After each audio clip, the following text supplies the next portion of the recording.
Good afternoon. It's Thursday, the 18th of June 2015, just after 1 o'clock, and welcome to UK Column News. I'm your host this afternoon, Brian Gerrish. With me in the studio, Patrick Henningsen. Feeling better today?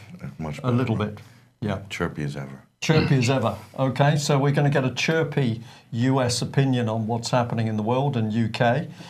We're also going to be joined in, now I think, by Mike West from Bastion Radio. We just checked whether Mike is with us. Are you there? Yes, you are. Hi, Brian. Hi, Patrick. How are you doing?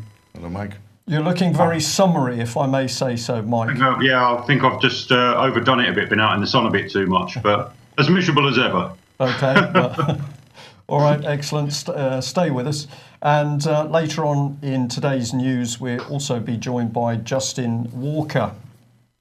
The weather at the moment, not too bad in Plymouth. Of course, we had a sunny day yesterday.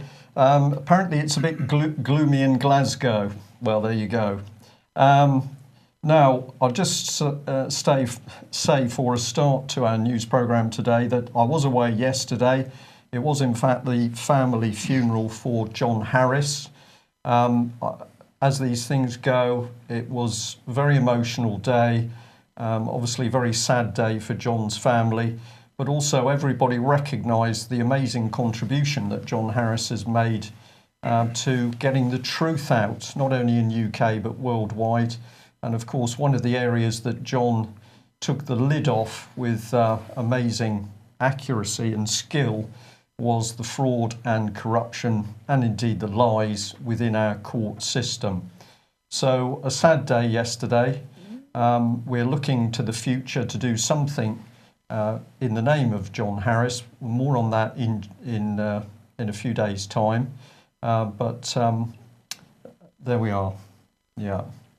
Okay. Well, what's been happening in the world? Of course, the ogre at the moment is President Putin. President Putin seems to be responsible for every bad action in the world. The only thing they haven't pinned on him at the moment is global warming. That's surprising, isn't it? But let's just have a look at how the West, and David Cameron in particular, are ramping up the rhetoric against the Russian president. Well, here we've got now the head of NATO hitting out at irresponsible Russia because the Russians have decided that they don't like NATO on their borders, and they've introduced some new missiles. So the Kremlin spokesman, Dmitry Peskov, said it's not Russia that's approaching someone's borders. It's NATO's military infrastructure that is approaching the borders of Russia. And he argued that it was the West that returned to an unconstructive and confrontational Cold War era rhetoric. Well, I don't know about you, Patrick, but that seems a pretty accurate comment to me. Yeah. Well, the U.S. is leading NATO. When we talk about NATO, we have to understand that it's a U.S.-dominated organization. The U.S. picks up the majority of the cost of NATO. It provides the majority of the resources on major operations, and the command and control structure is mainly dominated by U.S. Yeah. So essentially, NATO is an arm of the United States military. It allows the U.S. to do things and project things globally that it can't do under its American flag. Yeah. And that's how they've been using NATO since the end of World War II. So what we have here is welching on some very important gentlemen's agreements that were made after the Second World War and in the 1980s between Mikhail Gorbachev and the U.S. leadership at the time. I believe it was George Herbert Walker Bush was president at the time, and that there would be no more advance eastward by NATO. Yeah. And of course, that wasn't honored by the United States. What more can we say? Well, this is a dangerous situation, and I think most military people, senior military people, would say that the way to keep things calm is you keep people's military basically away from each other. You put military in close proximity, you're ramping up the danger zone. And of course, what President Putin said is absolutely right. There's been a steady eastward progression of not only NATO, but of course, European forces. We'll bring in Mike West. You've got a military background yourself with the RAF. What's your take on what Mr. Cameron's up to at the moment, Mike? Well, yeah, just going back to your point about no global warming being caused by Putin, I think it's us that's mostly causing that with all the hot air from this guy, Michael Fallon, at this very moment. He says that Britain will not be intimidated by Vladimir Putin. Well, I can just imagine Putin laughing his socks off at this very moment. Added that NATO will match his saber rattling by increasing military strength. Well, it's certainly not going to be us that's increasing that military strength, Brian. Especially when you look at things like this. We're going on about health and safety in the military at the moment. We're looking at contractors taking over more and more of the essential roles in the military, such as servicing and maintenance.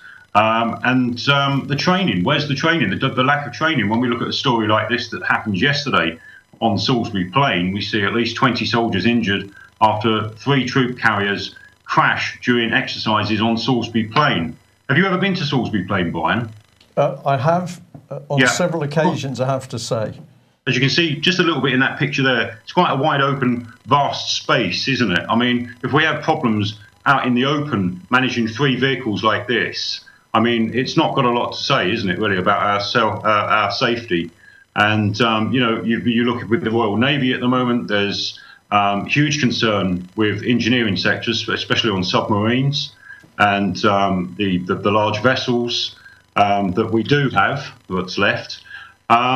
It's just a very worrying all round. And here we are giving threats out to Russia at the moment that we're going to be matching Putin's threats. I just think it's hot air. We're just relying on our folks in America.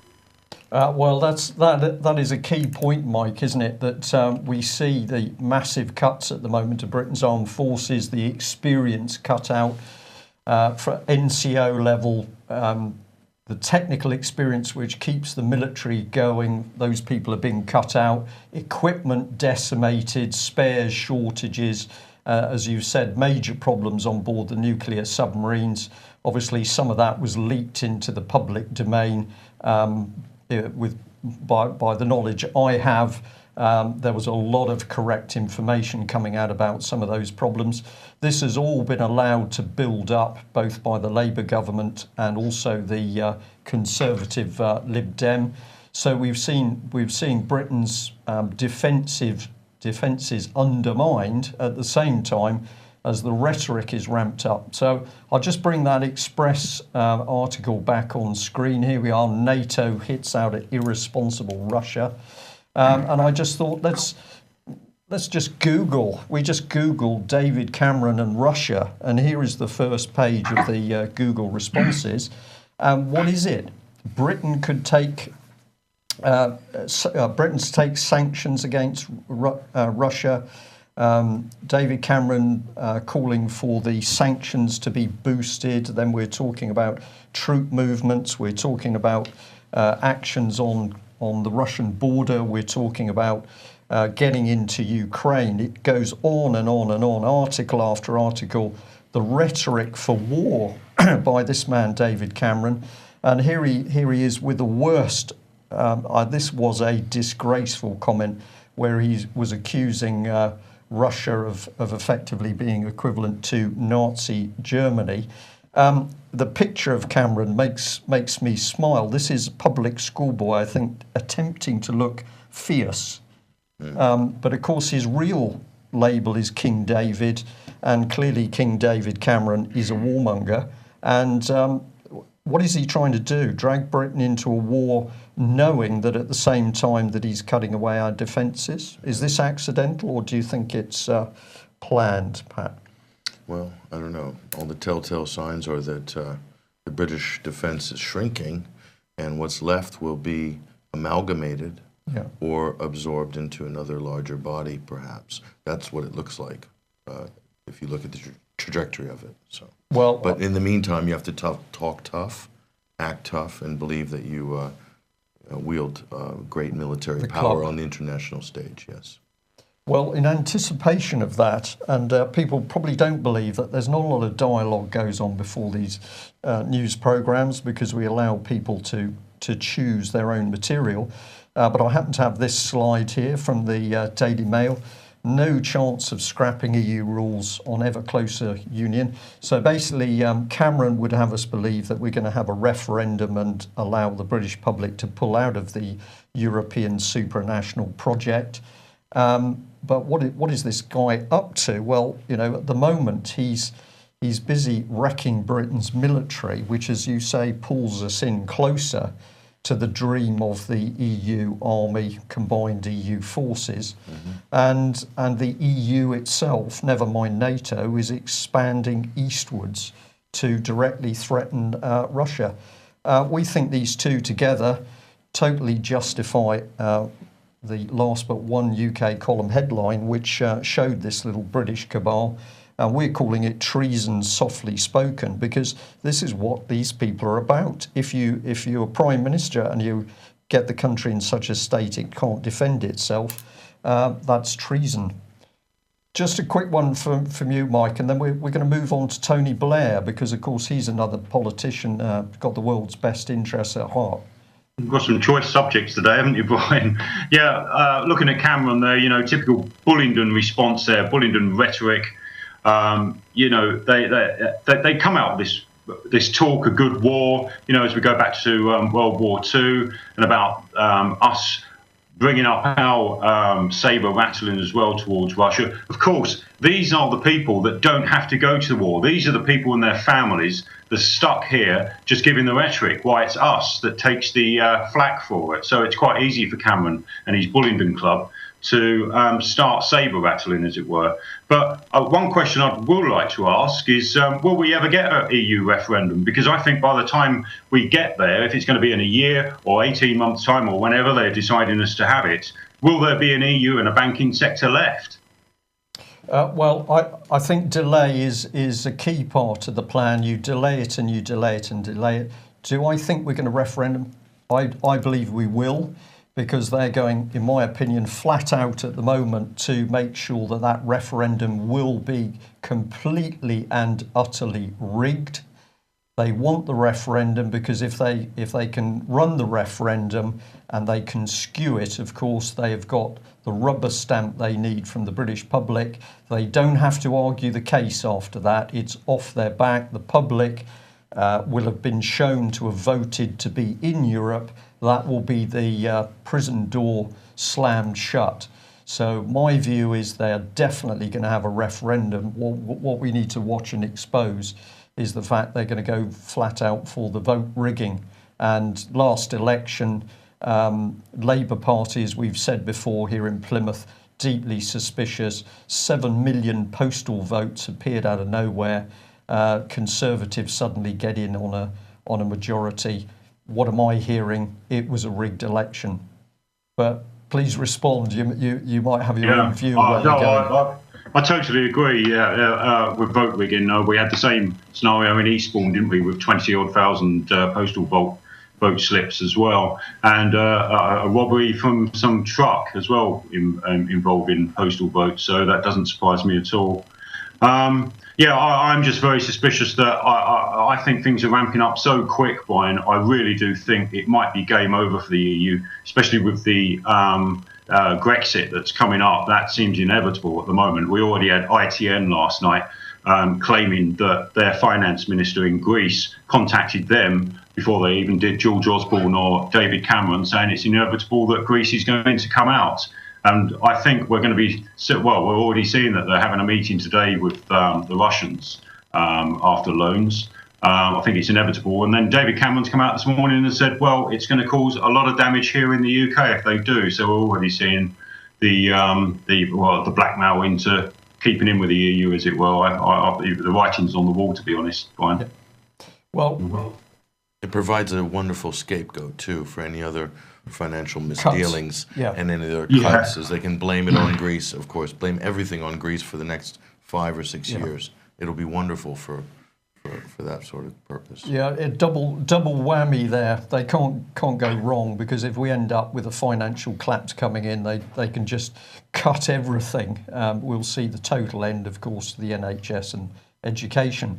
But before we just move on to Mr. Blair, Mike, I believe you've got some comment on the recent announcement of the NSPCC about child abuse. The reason I'll slot that in here is because it seems to us that if you follow through the child abuse, this is the control mechanism. This is how senior politicians, members of the establishment, are being controlled to do the bidding of the international banks, blackmail, and that key weapon is child abuse.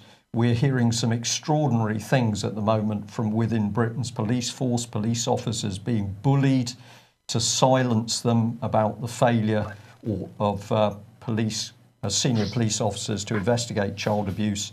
And we are hearing about the cover-up of child abuse by senior police officers. We're supposedly told there's a big investigation. I don't believe a word of it. What have you got from NSPCC?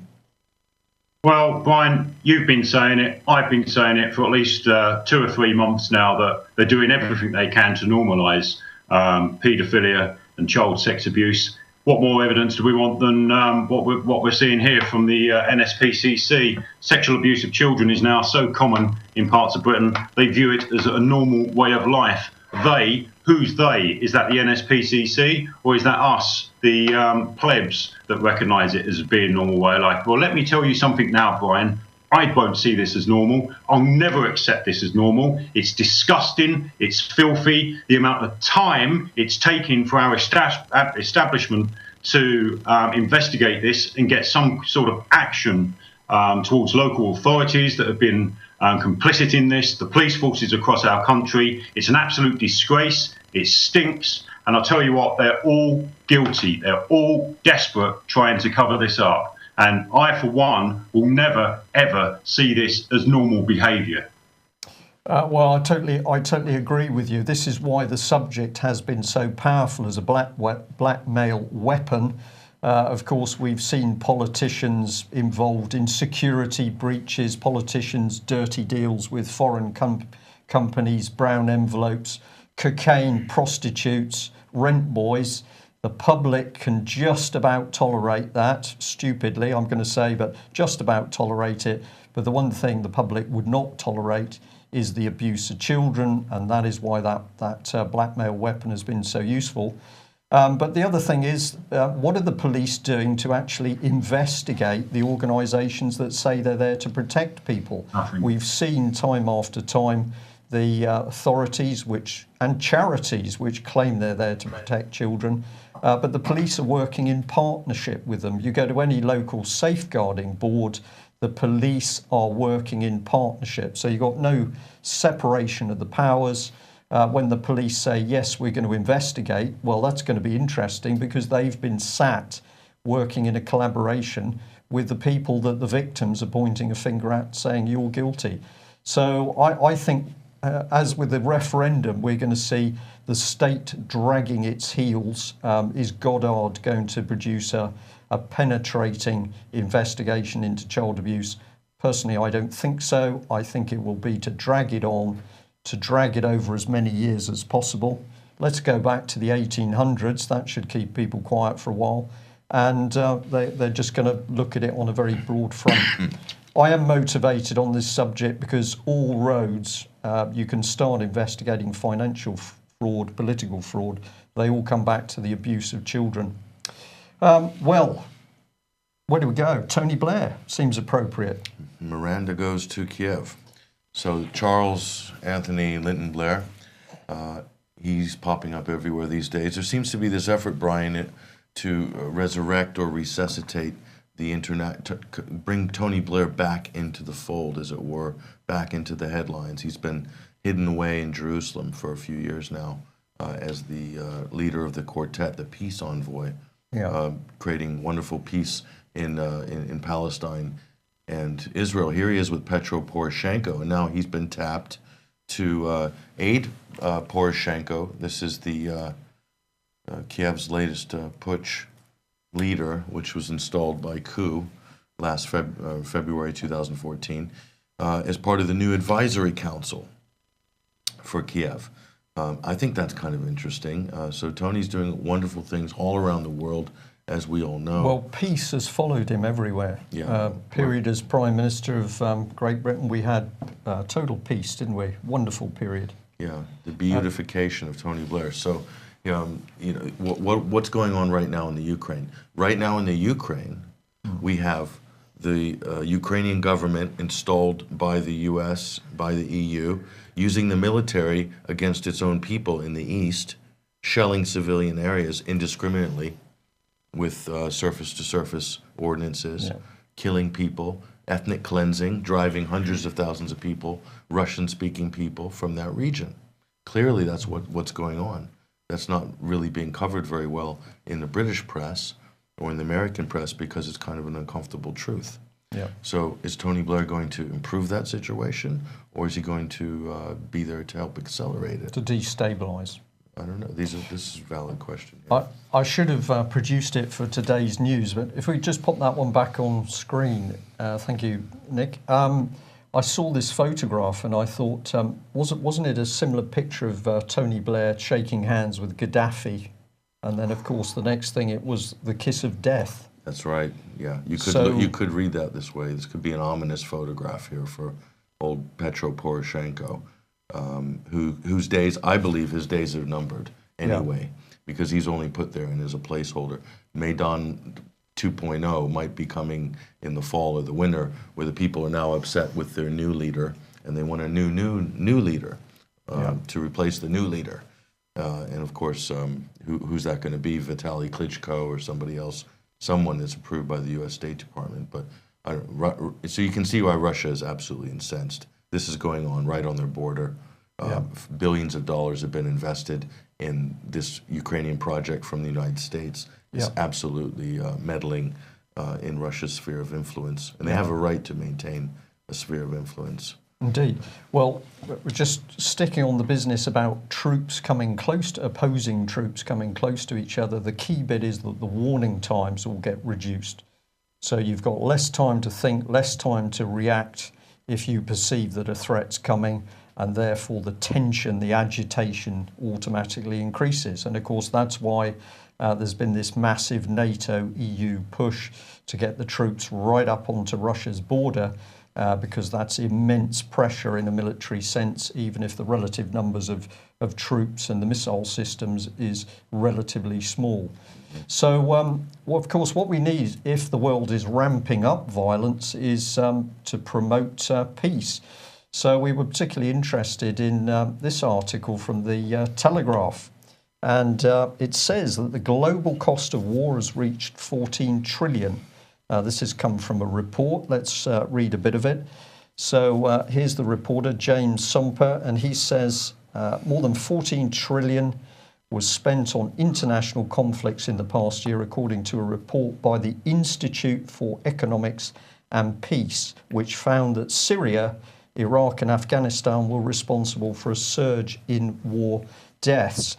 Now, it's pretty interesting reading that, because it seems to be that, just hold that one there, Nick, thank you. It seems to be that they're giving you a little nudge that it's Syria, Iraq and Afghanistan that are responsible for the deaths. But it gets better, because if you have a look in the article, they got a nice little picture, and we've got ISIL also in there. So Syria, Iraq, Afghanistan, ISIL, these are all the people responsible for war. Well, we're going to say, are they? Because as far as I can see, if I have a look at the way the media reported, we got Tony Blair, David Cameron, Gordon Brown, of course, and Nick Clegg in the US were the people that triggered off these conflicts. Or am I being a little bit hard here? What do you think? Well, it's funny that that's an ISIS-issued photograph there that you had up just before with the jihadist and the Toyota pickup. So these are all from the supposed ISIS PR department, which the Telegraph, the Independent, all the BBC, they hoover up all these official ISIS images, and they plaster them across our media to provide all the heavy lifting and muscle for ISIS's PR campaign. Good job, well done, mainstream media, for doing that. And then they call them the Islamic State. And we looked at an article yesterday. It said Islamic State. They're not a state. Arabs call them Daesh, which roughly translated in Arabic means something that's stuck to the bottom of your shoe or your boot, tread upon underfoot. So it's funny that how we elevate ISIS And even in the Arab world, they talk about them like they're just dirt. So why is that? Why do we hold them in such high esteem? Why do we call them a state and give them that credence? Because it was created this side. It's a Western creation. I think there's a very strong argument you can make there. Right, well, let's just follow this little story through because, of course, the Telegraph, what was the Telegraph doing? Well, they were advertising an agency. So in the article, the world is becoming less peaceful and it's costing the global economy. And you could log on to this. And where did it all take you? Well, here you are, the Institute for Economics and Peace. Lots of glossy stuff, all about peace. Well, we decided, as usual, let's have a look at the organisation, and we were delighted. Here it is, the world's leading think tank, dedicated to developing metrics to analyse peace and to quantify its economic benefits. So peace is now so special that we don't know what it is, normality. We've got to develop metrics to analyse it. And what do you need to do this? Well, you need a good independent think tank, don't you? That's going to create a shift, a paradigm shift in the way the world thinks about peace. Is peace going to become war? Isn't that a bit 1984, I think, isn't it? So, as we say, go and have a look. Nice black sun symbol. If you wanted to understand the properties of light, would you study darkness? This is very interesting site indeed. And here it is. The Institute for Economics and Peace is an independent, non-partisan, non-profit think tank to shift the world's focus to peace. Brilliant. Okay. So who's behind that? We said the Telegraph doesn't want to name him, but this is the man, still Steve Kililia. And where does his money come from? Well, big IT man, made a mint out of working with Visa, MasterCard and American Express. Sets up the Institute for Economics and Peace, and that's endorsed by the Dalai Lama, Desmond Tutu and Jimmy Carter. Must be good then. Must be good. Sets up the Global Peace Index to measure how much peace there is in the world. Not a lot. Gets lots of recognition by the Mayer family, company, foundation, Sydney Meyer Fund. Then they got the Australian stuff in there and Philanthropy Australia. And it gives us a little bit more of a clue because he's also involved with the Washington DC Alliance for Peace Building, as you do, member of the President's Circle of the Club of Madrid. Yes, another elitist European Euro think tank. Yeah, let's just have a look at that one. We just decided to pull this one out. Here they are. Here's the president, lovely lady. What do we know about her? Well, she was president of Latvia. The organisation boasts how democratic it was. Latvia, they're right on the front line of this NATO confrontation with Russia as well. Yeah, and we just did notice that she's got a lovely butterfly brooch there, and it's the World Leadership Alliance. Yes. So that's it. I'm going to say, Mike, I'll just give you a short response on this one so far, and then we're going to see if we can call in Justin Walker, and I'm afraid I've got to let you go. Okay, no problem. Yeah, I'll cram in as much as I can. I mean, what my thoughts are, since the inception of hundreds of think tanks that we've had, I don't think the world's ever been in such a mess. What are these think tanks to? We see these articles out now and again, but what is it they actually do? Who are they influencing apart from trying to brainwash the nation? Back to Tony Blair, he got an award from the Save the Children. And what does that tell you about anything nowadays, such as Nobel Peace Prizes or any awards from these charities? He's killed hundreds of thousands of children, if not millions of children. He's responsible for the death. It's the same as the pedo scandal. We're run by these evil entities and they're just running the whole show. That's anything from down to our wars, to the child abuse scandal, to the banking scandals. They're running the show. People just are not waking up to the facts. They can't see it, and it's in our face every day. Our mainstream media and ISIS, well, I mean, I could go on all afternoon about that, Brian. I mean, what have we got now? We've got ISIS gay wing, we've got the ISIS ice cream fan wing, we've got ISIS teenager girls, we've got ISIS film industry, we've got ISIS press. our MSN is just, it's laughable. It's becoming comical. But, it must be one of the best PR campaigns since Coca-Cola. I would agree. But at least we're now not only seeing it, we're able to laugh at how pathetic it is. They must be getting desperate. But just follow through on this one, because, of course, we thought let's have a look at who wrote this stuff for the Telegraph. And we think this is the man here who describes himself as a peripatetic hack. So remember, the article is all about peace by actually showing or not delving into the people creating the war. This seems to be the guy, James Somper. This is his Twitter account. Of course, he's describing himself as a peripatetic hack here. Also, of course, we've got a couple of Telegraph articles. This is about bin Laden's secretary. Yeah. So this is important stuff. Yes. And he's something about Goldman Sachs. So if you have a look on LinkedIn, we've got a bit more on him. This just caught my eye here because, university, but he's been working with the government. But he's also recently done a study into how UKIP performed for a policy think tank. That's your point exactly, Mike. So what exactly has this guy been doing?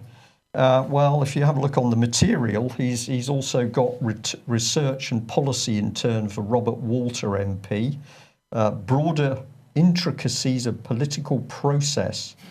Yeah, right, okay. And research and policy intern for Chris Skidmore. And this young man's become an expert on urban planning stuff. I'm going to use my phrase, you can't make this up. And there was a silence. Nobody's going to support me on this one. Well, okay, we'll leave it. Well, he's not a journalist. That's pretty clear. He's a hack. Yeah. Well, no, hack being the operative word. No, he's an inside agent of influence, or an agent of change, or an agent of something. But he's definitely not a journalist. No. Well, okay, we'll keep an eye on the Telegraph. Don't forget that Britain's premier intellectual paper, the Telegraph, of course, still blames global warming on squirrels and beavers in the tundra. Remarkable. Well, can we bring in Justin Walker?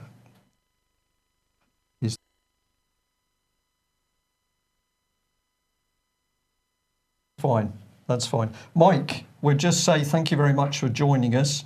I hope to have you back again. We'll need to let you go now in order to bring Justin in, if that's okay. That's great. Yeah, thanks, Brian. Thanks, Patrick. Take care. Have a good afternoon. Very much. All right. Cheers. Okay, Thank bye. you. Okay. Well, just while we're setting up with Justin Walker, we'd better just bring in Angela Merkel, because obviously she's up to big things at the moment. She's looking more attractive every day. More attractive every day. She's getting very upset with Greece, of course, because Greece isn't towing the line. What's the problem? Well, the Germans are locked in on all the toxic debt around the loans to Greece. So that's all looking. But this is the lady, I think you would trust to sort things out. Yes. Let's see what Justin Walker's got to say. Justin, are you there? Here, Brian, I'm here. And hello, Patrick. Lovely to see you after such a long time. Yes. You've obviously got so much sun up there in Cumbria that you've had to shut the curtains to keep it out. I know. Quite staggering. But there we go. Yes, now, interesting bit of a news flash. Just before you came on programme, I was emailed a press release from the Hellenic Parliament's Debt Truth Committee preliminary findings. And I will just read the first two lines. It says, in June 2015, Greece stands at a crossroad of choosing between furthering the failed macroeconomic adjustment programs imposed by the creditors or making a real change to break the chains of debt. And they go on to say, hence we came to the conclusion that Greece should not pay this debt because it is illegal, illegitimate and odious. Now, I've not had a chance to go through the 3 pages I've been sent, but effectively what they're saying is that the debt that they are supposedly owed is illegal. I would go further and say unlawful, but it is certainly very interesting what's happening. How it's going to pan out, I'm not sure, but let's just wait and see. But Friday, we know that Cyprus is seeing Putin. Whether Putin pulls a rabbit out of the hat, I don't know. It's going to be very interesting. But I think the Troika are losing control. Whether by design or not, I don't know. But they certainly appear to be losing control.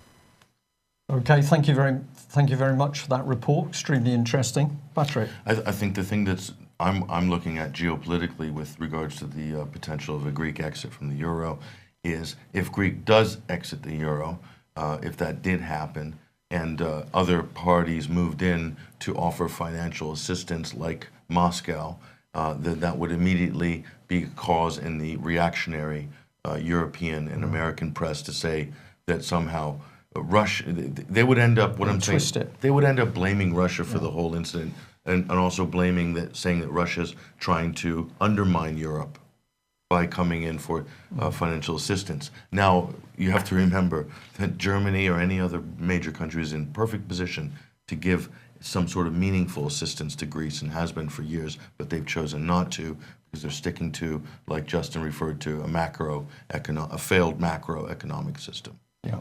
And stubbornly, they're going to go down to the bottom of the ocean with it. Yeah, going to be interesting to watch this one, of course. Terrible times inside Greece where you've got whole families reliant on different generations of families reliant on one pension pot in order to stay alive. So, we're looking at it as though there's a few problems, but if you're there in Greece at the moment, you're having trouble eating, you're having trouble with your children eating as a result of the failed macro policies of the European Union.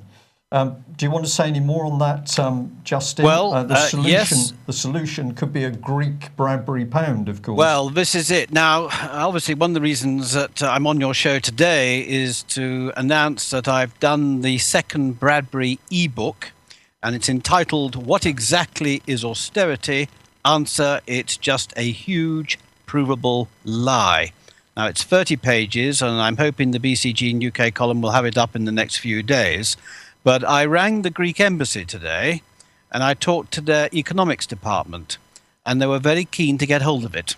We had a little bit of a discussion about national credit, etc., and they must have been privy to what's already gone out with this press release about the unlawful or the illegality of what's going on. So I'm rather hoping I might have a way in there to the Greek government, because it's just common sense. Bottom line is, it's common sense. Any sovereign nation can issue and control its own debt-free, interest-free money based on its wealth and potential. We've discussed it many times.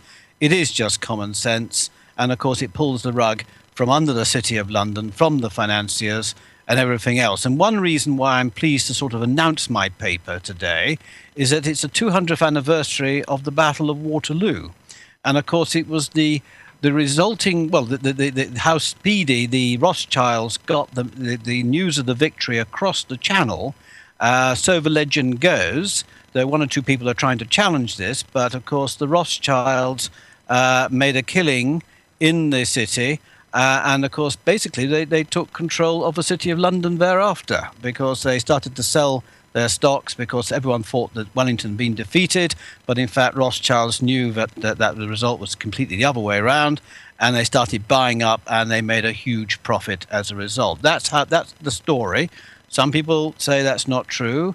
Most people believe it is true, whatever. But I thought today was a rather good day to launch the 200th anniversary of the Battle of Waterloo. Right, and this is a remarkable subject, because we are now getting straight into deep into the fact that we have a corrupt international banking system creating money out of nothing, which creates this huge debt bubble. It could be solved within a matter of days for Greece and for this country, simply by issuing our own national currency as credit, getting rid of the banks. Remarkable, as somebody said in the chat room, that Greece seems receptive, that they want to hear about the idea. But of course, Britain's own politicians simply turn a blind eye, presumably to protect their corrupt banking friends. Well, one of the things I'm mentioning in this thing, because there's a lot of things, nothing can be taken in isolation. And one of the things I'm attacking now is the the existence of political parties, full stop, because it's quite clear that all the political parties talk about talk one another above, if you like, what we hear about as the electorate, what we need is a parliament to become to become an extensive jury. In other words, independent people. Because if you think about it, political parties are designed to get a few people to the top who are the chosen ones by the banking elite and what have you, and they basically control the political parties. It doesn't matter if it's the left, the right, or the centre.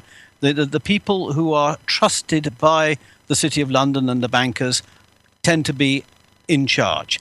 Now, if you had a parliament made up entirely of independent members of parliament, your parliament would become like a jury, and every decision would be made having carefully evaluated the evidence for and against. It would be transparent, it would be accountable.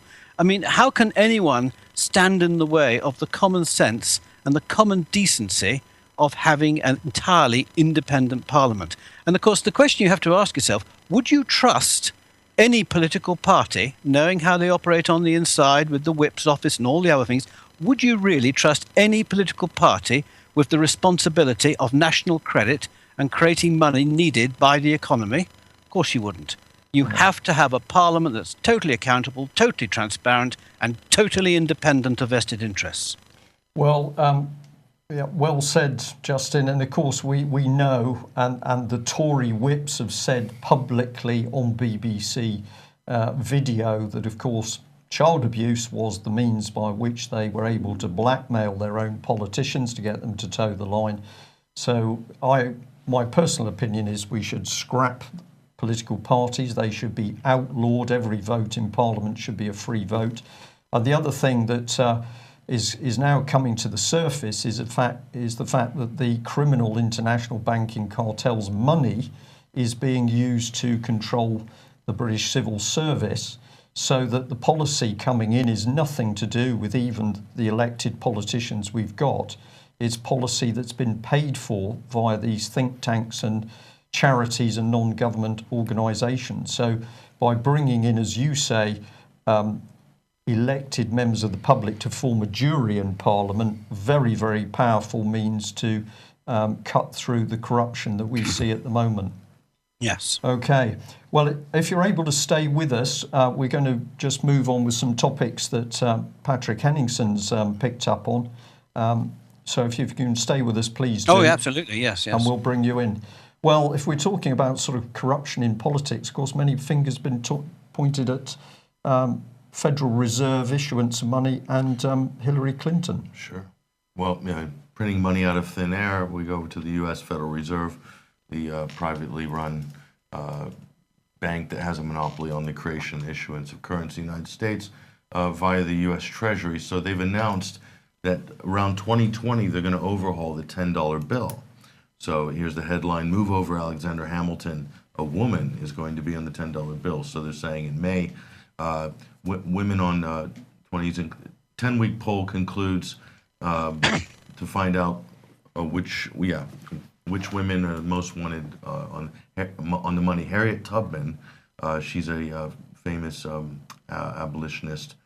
She finished in first place, followed by Eleanor Roosevelt, Rosa Parks, and Wilma Mankiller.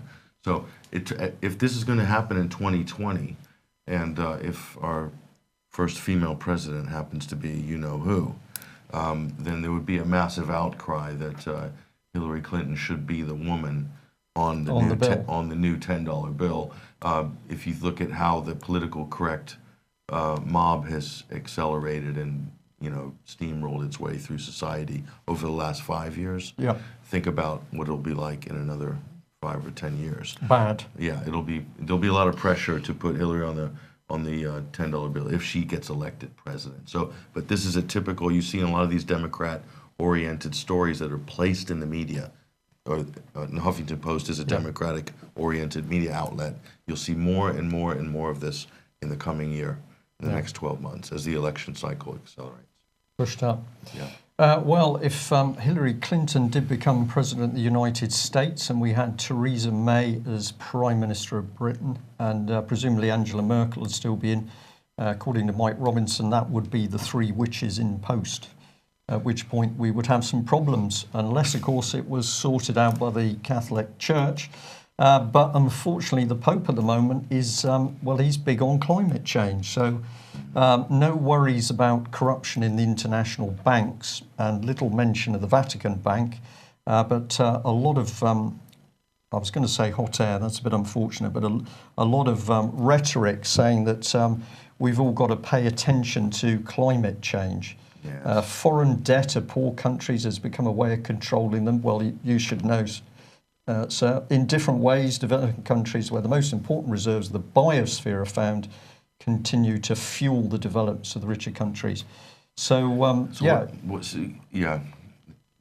Vatican sidesteps the Vatican Bank and jumps on board climate change propaganda. Okay, this is a really... so what he's saying here is he's saying, true, foreign debt has decimated poor countries. Yeah, what's he done about it?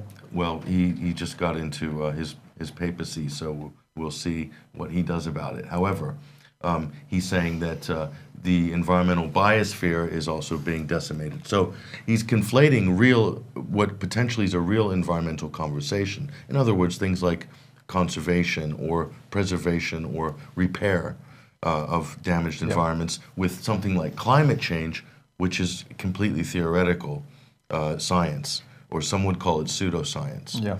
So is the Pope qualified to be commenting on science? Well, no one really is. Scientists haven't even got it completely right. No. So, but yeah, it's a social engineering juggernaut, essentially, the whole climate change argument. That's my opinion. Of course, a lot of people will disagree with that. Some will agree, but the Pope's weighing in because it's like the Dalai Lama, like everybody else. He's going to excommunicate the squirrels and beavers.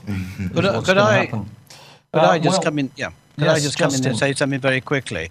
I was in the Green Party from 1978 to 1992. I was an ecologist, a green, political green, and obviously what's going on in the world, courtesy of the banking elite, there are some appalling ecological disasters that have to be addressed. What the Pope probably deliberately has done is to, as Patrick said, you've got genuine ecological problems, and they've morphed in this completely false science of man-made global warming, which they now call climate change, because they can't bring themselves to call man-made global warming, because effectively, as soon as you say that, most people don't believe it. So they just call it climate change. And without name dropping, I actually had lunch with a guy called Aurelio Pecci back in 1982. He was the president of the Club of Rome. In fact, he was the founder of the Club of Rome, co-founder. And he actually told me, because he was actually asking me if I'd like to go and work for him as a political researcher for him. And he actually said, we are creating this problem that's going to bring humanity together, and they will accept global governance. And he actually said that to me back in 1982. So it's bad science. As David Bellamy likes to say, it's bad science, bad science. And it is bad science. But what unfortunately do, they've latched it on to genuine scientific problems, genuine ecological problems, which obviously I'm totally, supportive in finding solutions to. Yeah. But for this one, it's bogus, completely bogus. Yeah. Thanks, Justin.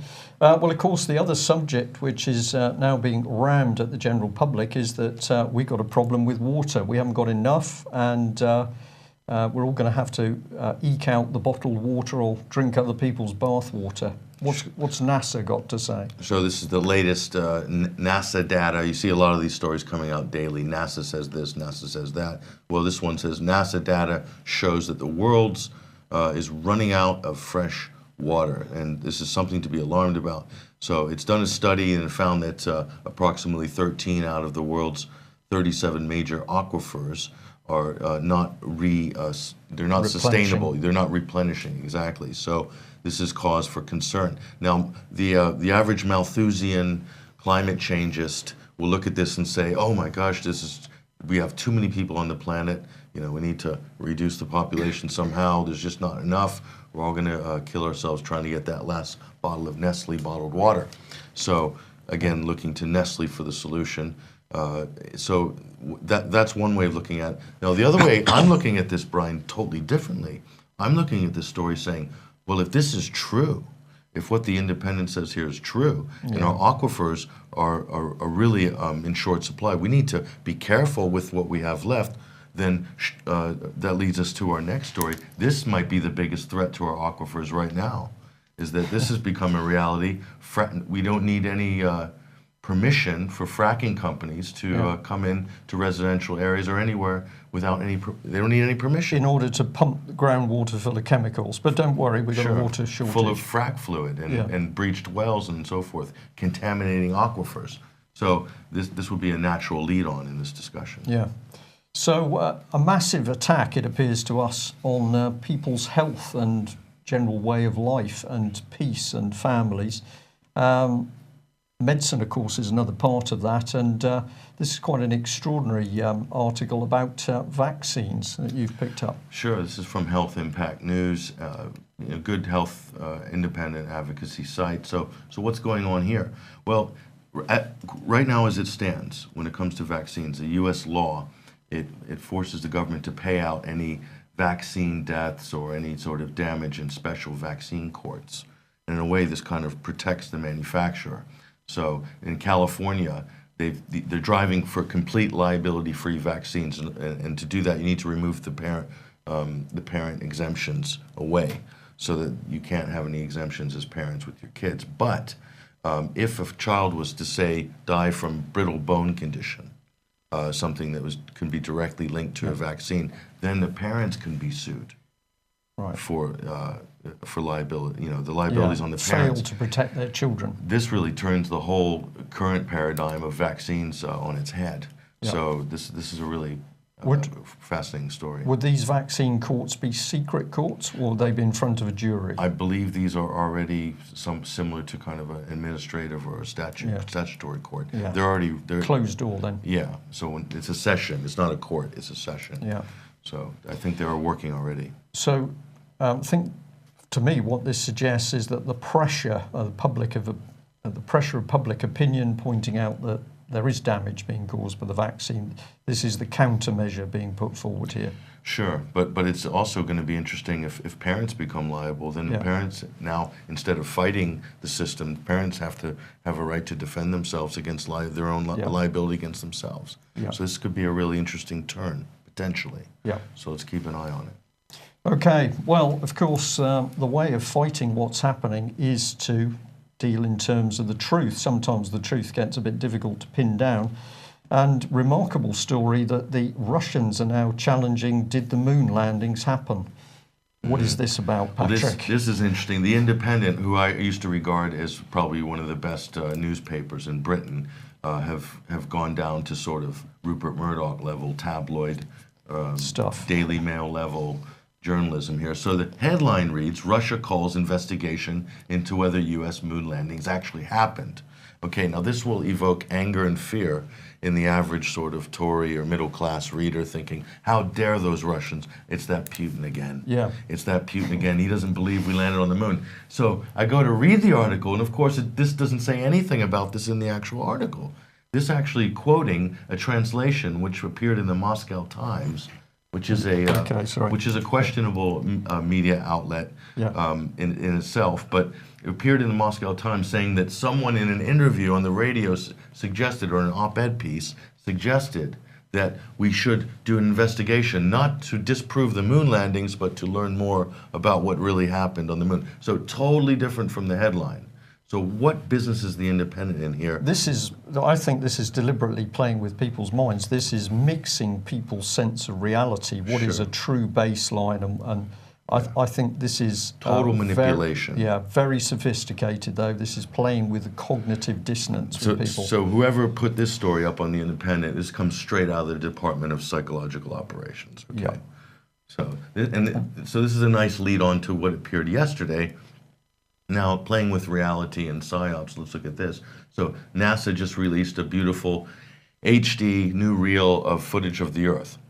Mesmerizing. Okay. And we'll look at one close-up of one of those pictures in the next slide. I think, there it is. So now this leads us into a controversial area here. So as we can see, the Earth appears to be round. And most people will agree that, yes, indeed, the Earth is spherical, that this planet is round. But there's been something brewing on the internet for the last 12 months, which is this flat Earth movement. And we did a little research, and we found this little Illuminati trading card deck, which appeared in the 90s. This is out of that deck. I think this is 1995. They actually said in their predictive programming in the Illuminati card deck that the flat Earth movement will come about, and it will challenge people's idea of reality, what's real and what's not. Yeah. So clearly, the Illuminati card deck is part of that psyop. Yeah, and we got a lot of people running around talking about flat Earth and getting very excited about it. So they do it and they drag everything else into a pot of nonsense. Yeah, I think what it is, it is the ultimate diversion. Yeah, it's designed to divert. It's designed to divide, to confuse, to pit people against people. But in the end, it's to mischaracterize or to label the entire of anybody in alternative thought, commentary, or analysis as being a flat earther. Okay. Yeah. So it's a psyop, is what it is. Now, a lot of people are going to be really upset that we say this, because a lot of people really believe that the Earth is flat, and I'm not exaggerating. People come up to me in public and say, "Patrick, have you seen this? The Earth is flat, and it's a pizza, and everything like this." Right. And I'm sorry, but I'm going to have to say I really don't think that's true. Yeah. So, but it upsets a lot of people when I say that. They really they'll be upset. We'll get comments about this. But it's a psyop. It's a psyop. I'll just say before I give Justin the last word. Of course, Justin, you were an army officer, therefore you were used to using maps, generally flat, and you fall off the edge. Whereas I was a naval officer, and I'm used to using charts and, well, moving around the ocean by astro navigation in my day. And of course, how do you see ships appear? Well, they first of all appear at the tip of the mast, and then the hull comes up, which leads you to believe the Earth may be round. But it could also be hollow. Could also be hollow. We're not even going to go there. This is a psyop, but we will give you the last comment before we end the news today. Okay, well, thank you. Well, I just want to put out a cry to everyone. We've got the austerity budget on July the 8th, Wednesday. And I believe the People's Assembly and others are going to be down there basically having a rally to oppose the austerity measures that Osborne is going to be proposing. And I think it's going to be very important that we do what we did about 18 months ago. We come down en masse, all the UK column supporters, BCG supporters, and we will give out leaflets and educate people, because we're not there to shout, rant and rave. We are there to educate. There's going to be a new leaflet done. I shall have that done by Sunday. And if we can get down there and just literally mingle amongst people, talk to people, talk to the police, as we did last time, people will be won over by what we're saying. And, of course, by that time, we'll probably know a bit more how Greece has turned out. So could I just ask people to put July the 8th into their diaries, and we'll try and meet down there on College Green, outside the House of Parliament, like we did last time. And let's have a really good, fun, and peaceful day educating people about national credit and about the Bradbury Pound. Okay, Justin, brilliant. Thank you very much for telling us that, and we will encourage people to come. We're also encouraging people to get out there, talk to people, be active, deal with people in person, in the flesh, come away from those computers. Let's get community back to what it should be, because this is where the real power base is. But we better say, as we're coming up to nearly an hour of UK column news, thank you very much for joining us. And thank you, Justin. If our viewers like what we're doing, please consider taking a subscription, because we need your support to help run what we do. We'd like to expand. We need some new technical gear. We do need your help in a financial sense to keep going. So if you haven't taken out a subscription, please do. If you can make a donation, we would be extremely grateful. It's only with your support that we can do what we do. Thank you, Patrick. Thanks, Justin. Viewers will be back tomorrow, same time, 1 o'clock. Bye-bye.